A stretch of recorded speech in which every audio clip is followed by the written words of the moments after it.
உங்கள் தந்திவன் தொலைக்காட்சியில் தெனாலிராமன் தினமும் மாலை 6 மணிக்கு காண தவறாதீர்கள்.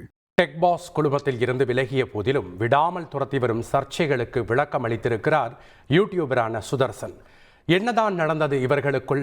இது குறித்த செய்தி தொகுப்பு உங்கள் பார்வைக்கு. டெக்னாலஜி சம்பந்தமான வீடியோக்களை வெளியிட்டு பிரபலமானவர் சுதர்சன். ஹெட்போன்ஸ் தொடங்கி பிளே ஸ்டேஷன் வரை அனைத்து வித கேட்ஜெட்டுகளையும் ரிவ்யூ செய்து பிரபலமானவர். சுதர்சன் என்ற அடையாளத்தை விட அடடா கிரியேட்டர்ஸின் யூடியூப் சேனலின் பெயரான டெக் பாஸ் என அறியப்பட்ட அவர் திடீரென அந்த சேனலில் இருந்து விலகினார். அவருடன் சேர்ந்து 7 பேர் கொண்ட ஒரு குழுவினரும் வெளியே வந்தனர். விலகிய வேகத்தில் டெக் சூப்பர் ஸ்டார் என தனியாக சேனலை தொடங்கி அதில் விலகியதற்கான காரணத்தை கூறி வீடியோ வெளியிட்டிருந்தார். சொந்தமான கருத்துகளையும் கண்டென்ட்டுகளையும் சேனலில் வெளியிட முடியவில்லை என கூறியதோடு தனக்கு சேனல் தரப்பில் பணம் தரவில்லை என கூறியதாக பரபரப்பு குற்றச்சாட்டை முன்வைத்தார். இந்நிலையில் இந்த குற்றச்சாட்டுகளுக்கு பதிலளித்து அடடா கிரியேட்டர்ஸ் தரப்பில் விளக்கமளிக்கப்பட்டது.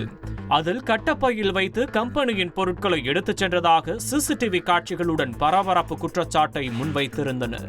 அத்துடன் நிறுவன சார்பிலான செல்போன்களை சுதர்சன் குழுவினர் எடுத்துச் சென்றதாகவும் குற்றம் சாட்டியிருந்தனர். இந்நிலையில் இதற்கு பதிலளிக்கும் விதமாக வீடியோ வெளியிட்டிருக்கிறார் சுதர்சன். டெக் பாஸ் உரிமையாளர்கள் வெளியிட்ட சிசிடிவி காட்சிகளை வைத்து விளக்கமளித்த சுதர்சன் தரப்பு தங்கள் தனிப்பட்ட விஷயங்களை தொழில் ரீதியான வீடியோவில் வெளியிட்டது ஏன் என கேள்வி எழுப்பியுள்ளனர்.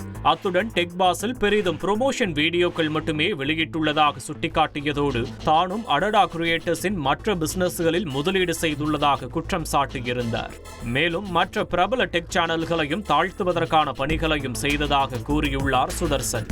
இப்படி இருதரப்பும் மாறி மாறி வீடியோ வெளியிட்டு வர இவ்விவகாரம் நீண்டு கொண்டு வருகிறது.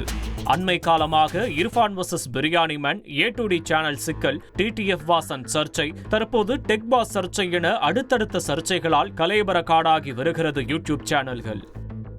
உங்கள் தந்திவன் தொலைக்காட்சியில் தெனாலிராமன் தினமும் மாலை 6 மணிக்கு காண தவறாதீர்கள்.